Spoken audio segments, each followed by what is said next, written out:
Okay. Home Alone 2, Lost in New York. All right. Listen, I get it. All the tropes, it's a repeat. How does it happen? I get all that. I still love Home Alone 2, okay? It's more outrageous. The traps are way more over the top this time. Yeah, you got Tim Curry. Like, I love that sequel. I do. I do works. too. I really do. I enjoy that one a lot. I mean, it doesn't have the magic of the first one quite the same, you know, but it's good. It's good. It's good. I've seen some of the other ones, and they don't capture what, you know what I'm saying? They don't capture what those first two capture. So it's still a good one though. I enjoy that movie. I like you got Tim Curry in it and like, you know, different scenery, you know, with, you know, so yeah. Bring it back to Rage in the Cage. Yeah. I would love to Thanos snap all the sequels after the second one. There you go. I actually have to agree. I do remember watching the other ones, and the third one was like, especially because I was still like, I think I was like 12 or something when the third one came out. But I remember the third one, it wasn't, you know, it's not Kevin McCallister, it's a different family, but it was entertaining. I can see where like that one's mostly just, whereas Home Alone 1 and 2 are for like everybody. The other sequels were more towards like the kids, because they were just like ridiculous, elaborate plots and stuff like that. But yeah, no, Home Alone 2 is great. I think Tim Curry and Rob Schneider's in it. Yeah, and it's just hilarious when Tim Curry's in there and he gets caught and you know, Kevin's just like, oh, you know, I want a pizza and blah blah like that, and he goes, oh yes, we'll get your pizza. and a blink if you miss it moment. Donald Trump's in it for like a second.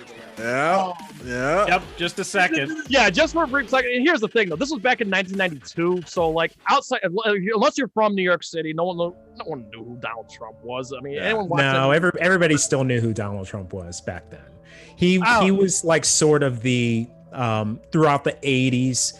He was like sort of the poster boy for like opulence, for like excess, because he had like the Trump Casino. He had a bunch of like big properties in New York, and he was like profiled a lot. Like he was on Oprah. He was on a lot of big shows. And so without people really knowing too much about who he was as a person or anything like that, if you like mentioned like extreme wealth or extreme excess, the first person you thought about was Donald Trump. And so that's probably why he ended up in that movie. Yeah. Yeah. And another thing too about the second one. Yeah. Oh, go ahead, Matt. Oh no, I was just saying, yeah, like since he's been in that position, he's just been like America's poster child for like, you know, spoiled rich, you know, mogul tycoon guy. Yeah. All right. And another thing about the second one is, you guys are gonna laugh so hard. I had that Talk Boy tape recorder. That was like the coolest damn toy. Oh. I had one. I wish I still had it because it's probably worth so much money now. I had one. Oh, and it probably is. It so much, and I was fascinated. Maybe that's why I'm doing the thing I'm doing now, because I kept recording myself. Me and my friends used to talk, make our own show using the Talk Boy tape. Maybe that's why I'm here right now, because at the time, like when I had that thing, me and my buddies would just record us just talking about, you know, stupid stuff and farting into it and everything else that little kids would do, like slow it so you it had down. The first podcast down and this and that, and I would say lines, you know, hi kids, home early, and then play it back and all that stupid shit. Like you're just like, hey guys, I did this thing. You want to listen to it? Thing. You're just like, and also another thing too is Uncle Frank is prominent in that movie with the shower scene and oh man, where the coolest go. Cool jerk. Yes. Where the cool jerk. I love that song. Still love that song. Oh, it's classic. And one thing I want to add too, I'm kind of jumping a little bit. So for years, I was convinced that Angels with Filthy Souls and Angels with Even Filthier Souls was like a real movie. Mm-hmm. I didn't know it was something that it wasn't. You know, it wasn't. Right. Yeah, they made it for those scenes there. I thought they were real movies. For years I was trying to find those movies because I was so fascinated by that mob guy and that left. Get the change up, man. I thought.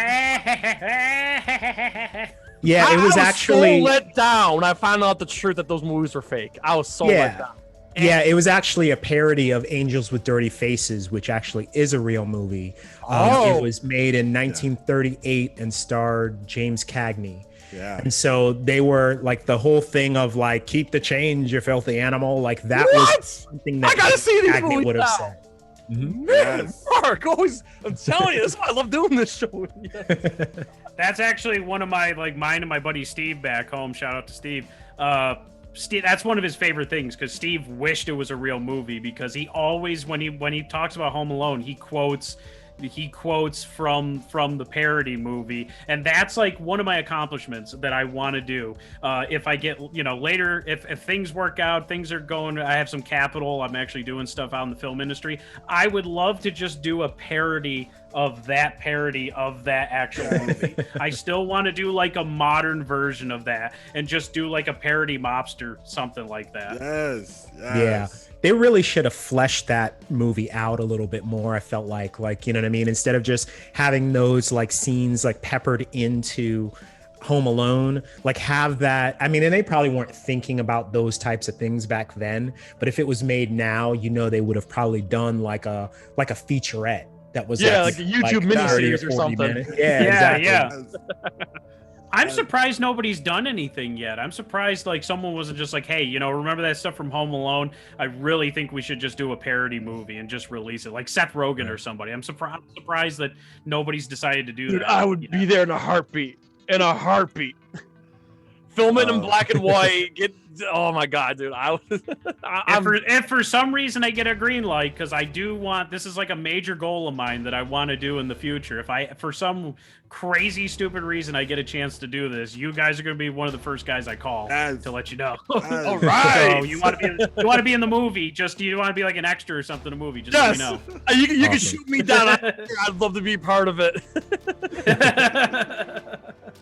Oh yes. Oh man, I think I've covered everything I want to. Like I said, the second one, solid sequel. I do believe it's funnier. I don't think it has, like Dion said, it doesn't have the heart that the first one does, but the traps and the tropes still work there. I mean, clearly they're like capitalizing, like, hey, we got to strike while the iron's hot.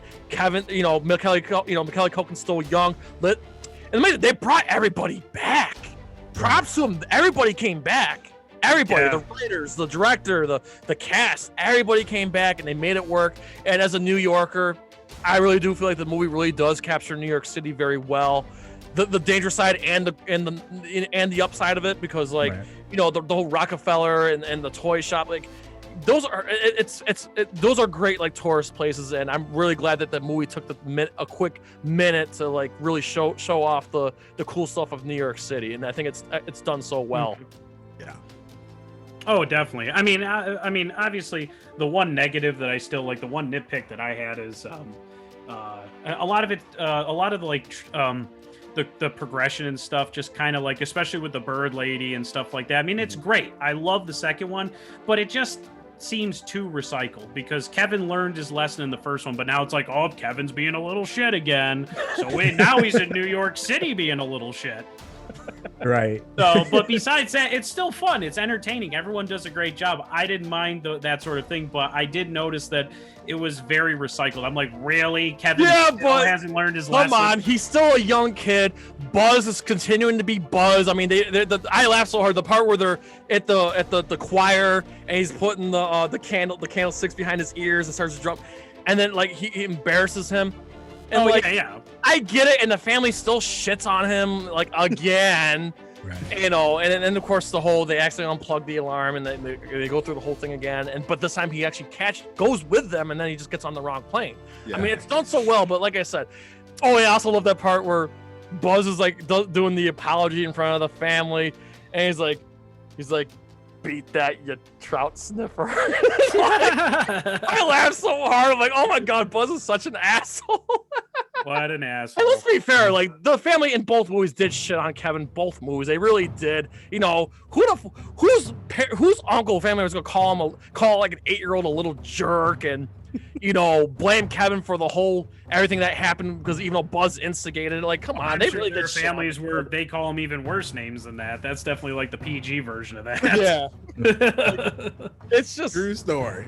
Yep. yeah. So like again, the second one still brings me joy. I think the whole Looney Tune traps. I say Looney Tune because the skeleton and it goes way over the top. But oh my god, it kills me. It makes me laugh so hard because it's just how Joe Pesci and Daniel Stern again recapture that magic of them being tortured and the bricks flying off the rooftop. It still works, and the second one still brings me joy. Yeah. I mean, and like I said, I understand that some people will say, well, it's just recycling it, but you know what? It worked. To me, it worked the second time. Yeah. I will have to. Oh, sorry. Go ahead. Oh, no. I was just going to say, I do appreciate the fact that John Hughes realized that to do it again, you just got to go bigger. You know what I'm saying? Like right. we just got to go over the top because we've done it. You know what I'm saying? So let's just make it bigger. Let's just get crazier. And then, still capture those human moments that he was such a master at. And then, and wrap it at the end and keep it going. And he pulled that off. That's actually, I like that you mentioned that because they looked at it and they said, okay, Daniel, they love the screams. So now, and like the one scene that will always, even as I get older, will make me piss myself is the one where he's getting electrocuted. And it's that scene, especially when he's like, woo, woo, woo, woo. Dude, just drink like a glass of water and just try not to spit it out because that is the best one. That is literally Hughes going, we're just gonna have fun with this, and we're gonna get like a fake skeleton in like a science room, and we're gonna put him in with your hair. That part, every time when he goes to the skeleton, he's just like, ah! Ah! Ah! I just love that part. Yes. Yeah. I'll agree with that. I'll agree wholeheartedly with that. That's like those, those moments. They were just fucking around. They knew that they were like, this is over the top, but you know what? Home Alone fans are gonna love it because of his screams in the first one, and this one's just gonna, So here's a quick question, probably for Mark or Jay. What was the difference between the two movies? Like, how many years apart was it? 1992.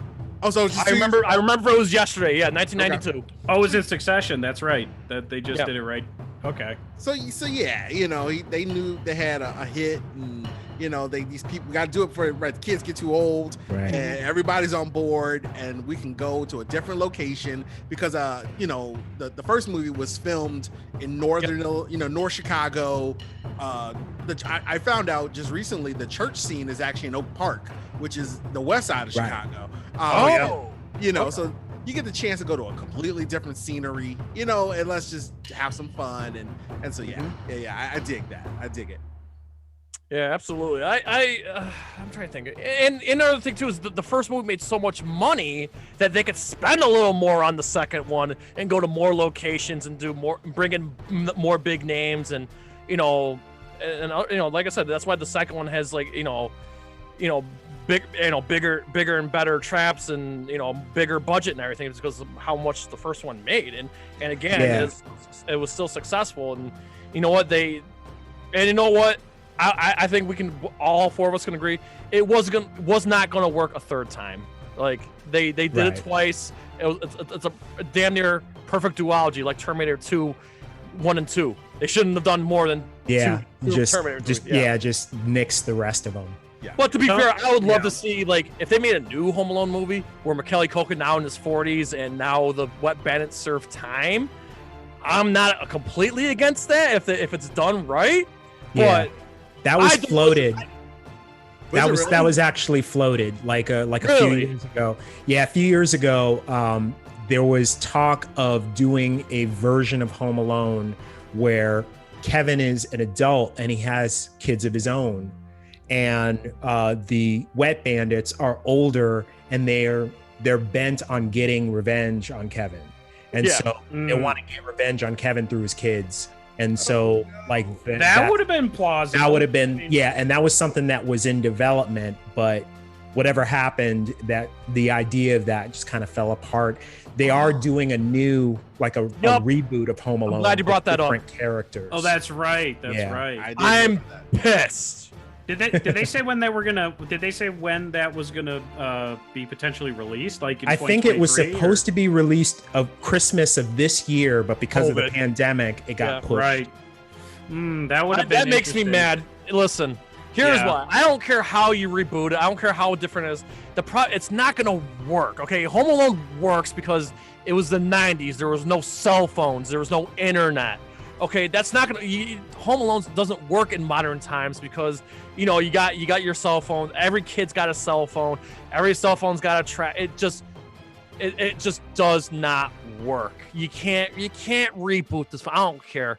Like, I might like see it out of curiosity, but I do not want it to happen. It's not gonna work.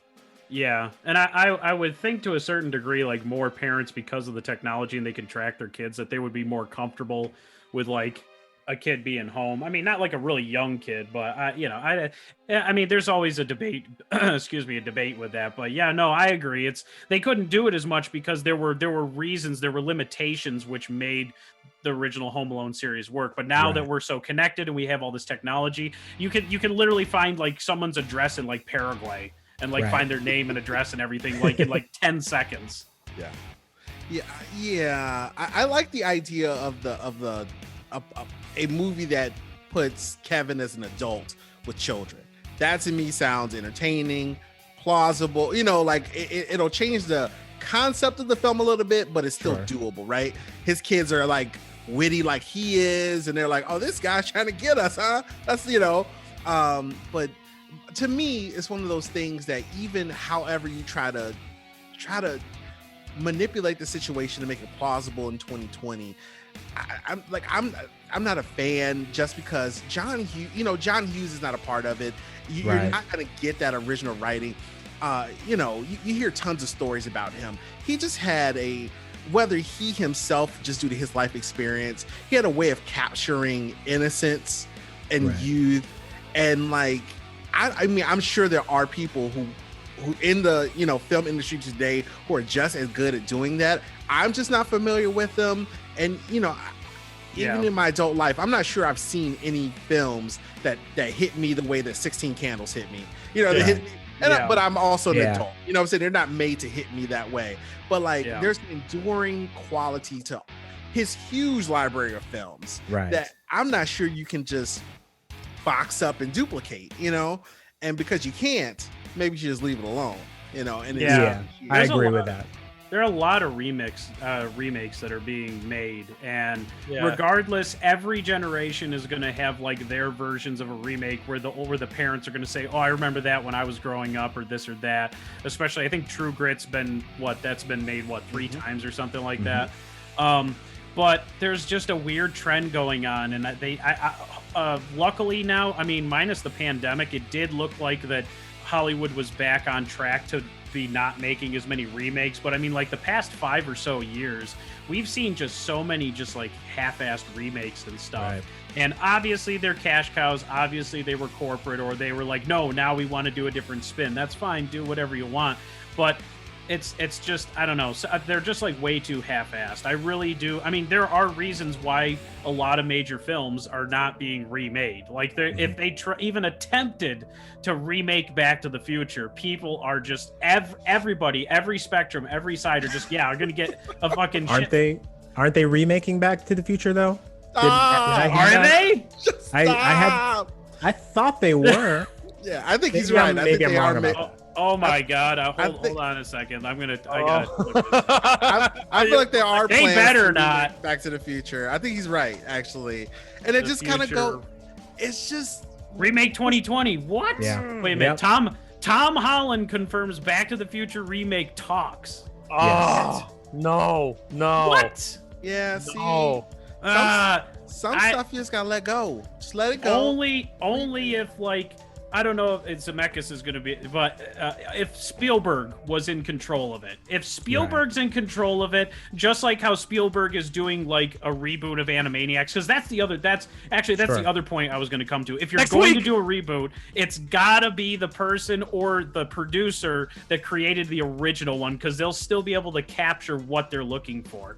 Yep. If Spielberg comes back and says, you know what, I'm gonna take the reins and we're gonna do this reboot, that's then okay, I won't be as upset. But if it's literally just like, you know, oh, John Ronaldo, some or like Sarah Drinkins or whatever whoever it is, like some random person that's just like, because there is a difference between like if it's a fan, because there are people who have done like especially video game remasters and they were fans and they're in the industry and they want to do that. But if they go like full corporate Hollywood and they get someone who literally has no experience with the franchise and they're doing their own thing, I mean, it's that I'll have some problems. Not just because Back to the Future is my favorite of all time, but you know, that's didn't mean to go on that rant, but it's just, that's good. No, that's good. No, I figure it's perfect time to close, and I'll give my closing thoughts, and then we'll go around the table. So to me, Home Alone is my favorite Christmas movie. It's a Christmas modern classic.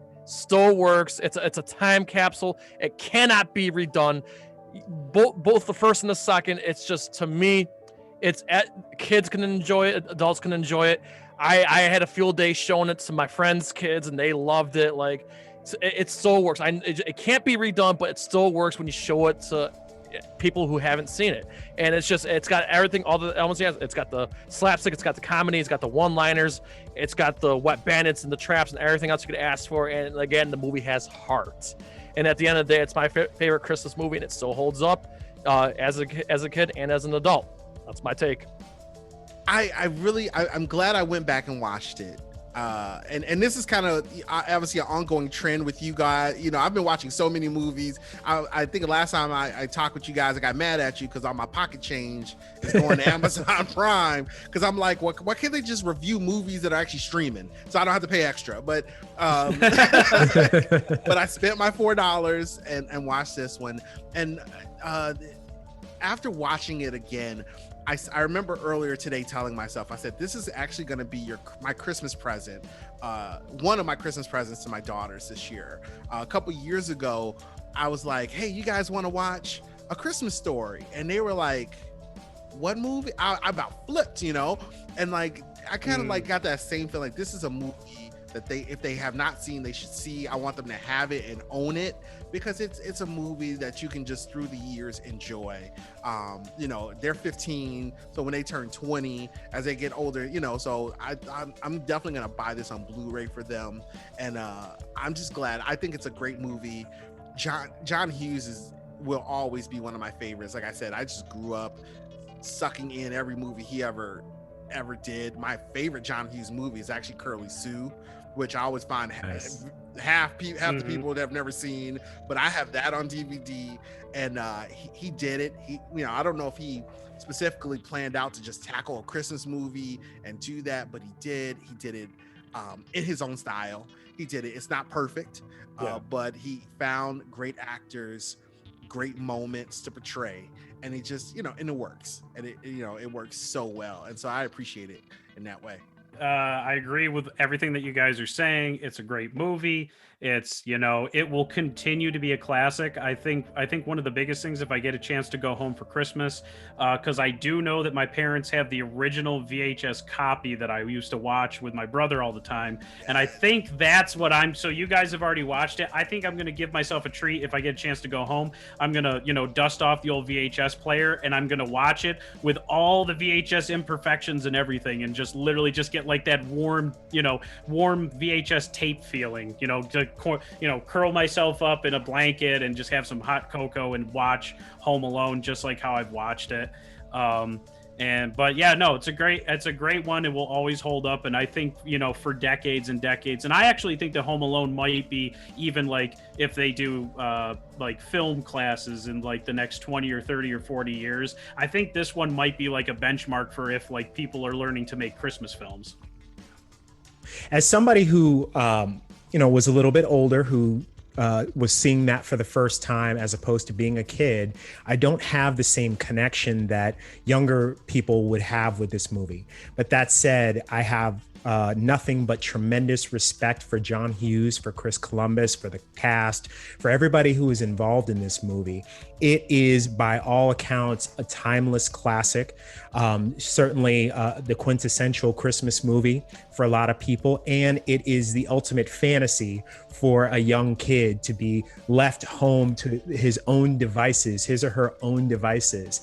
And so you have to give props to John Hughes for having that type of connection, that sort of ability to sort of tap into the mind of like a young kid and connect in that way. And so, for me, it's a very special type of a movie that you really can't try to replicate or try to redo.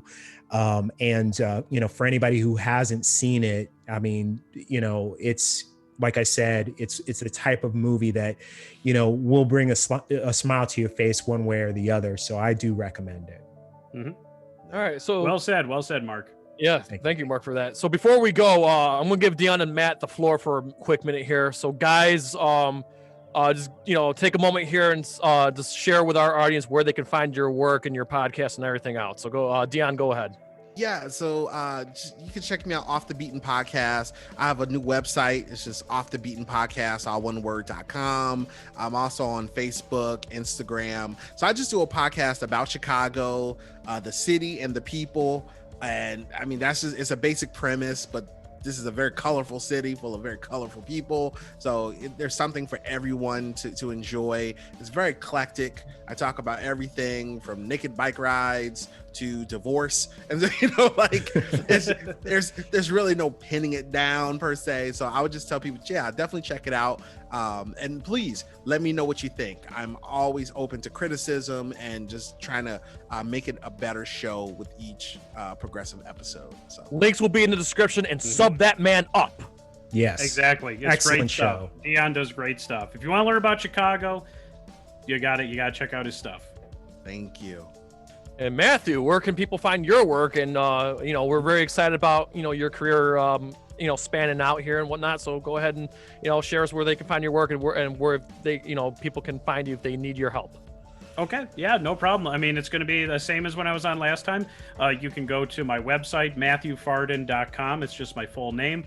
My brother actually just updated my contact information, so now when you scroll down in the contacts, you will see my agency's logo, and you will see her name, how you can contact her for any future gigs. If it's like independent inquiries, my email's on there, mfardenvoiceovers@gmail.com. And that's mostly where you're going to be able to see the bulk of it for now. I will say, I can't, because of NDAs, I can't say what I've auditioned for, but I can say that I've already auditioned for multiple national commercials and cartoon shows and stuff like that. So we'll see. Hopefully, in the next couple weeks or so, I finally, get that call back. But just like how the industry is, it takes time. For every 30 or 40 auditions, you're going to get 1 or 2, maybe 2 gigs. So you have to do a lot of auditions in order to get those gigs. But, once it keeps coming in, hopefully I continue to just keep, making my agent proud. And hopefully I'll be able to actually share some stuff with you guys and let you know if anything's happening. So, yeah. Awesome. Very cool. And just a heads up, if you love these guys, we're going to be bringing them back on our next live stream that we're going to do, NerdCage Live Assemble. We're going to be doing more live shows together, and you know what, this was a lot of fun. I'm pretty sure we can all agree that we'll probably do more look backs together, and we're definitely going to bring these guys back for more live streams, because you know what, man, this is our NerdCage Assemble lineup, man. You can't go wrong when the 4 of us are together on screen, especially with a live audience. It's just too much fun. It is a lot of fun. I don't know when these audio onlys will be out, but if they're out after, but you can mark your calendars right for Thursday, November 12th. We're going to be bringing these guys back, and if you happen to catch it or you miss it, you can go back and watch. Like I said, we love doing these streams together, and this was a really fun look back. And I'm really, really glad that they agreed to come on for our first look back together. Yeah, and I will say our next look back is going to be the 5th anniversary of Creed. Yes. Michael B. Jordan, Sylvester Stallone. 5 years already? Wow. 5 years. 2016. I think I saw that, and I think I saw that in theaters with you, Jay. Yep. Yeah, we were living together. Yep. Cool. So yes, so again, sub these gentlemen up. Thank you so much for everyone who hung out with us for this look back. And yeah, Mark, anything you want to add before we go? Yeah, just another big thanks for Matthew and Dion. It's always a pleasure to have you guys on, and thanks to all the people who have been kind of listening and sort of supporting us. We are now, at the time of this recording, at 187 subscribers. We are on a sprint to 200. So if you care to help us get to 200 by the end of the month, please like, comment, share, subscribe, do everything you can to kind of help us get to that point. We will love you forever. Yes. and it's been an exciting ride with you guys. I mean, you know what? Mark, I'm so glad I get to do this channel with you, and like Dion and Matt, like you guys were there from the beginning to help us. Mark has been on his show promoting, and Matt did our, obviously his voice work here on the channel. So you guys have helped build this channel, and you guys bring your audiences with you every time we go on air. It's so much. You guys have helped the channel a lot. So thank you. And we appreciate the support from you guys. And we appreciate the support from all of our friends and fans around the world. So that being said, before we go, I'm going to reiterate, please like, comment, subscribe, ring that bell, and spread that shit like Silva. So to you, I say, from Louisville to Los Angeles to Chicago, from Syracuse to all of our friends and fans of the world and around at NerdCage Live, enjoy life, stay safe, and good night. See you later, guys. See ya. Good night. Ooh, trying to get out of the NerdCage, are ya? Well, before you go, hit that subscribe button. And if you're really intrigued, ring that bell. Thank you for dropping by. Until next time, tell everyone you know about NerdCage Live!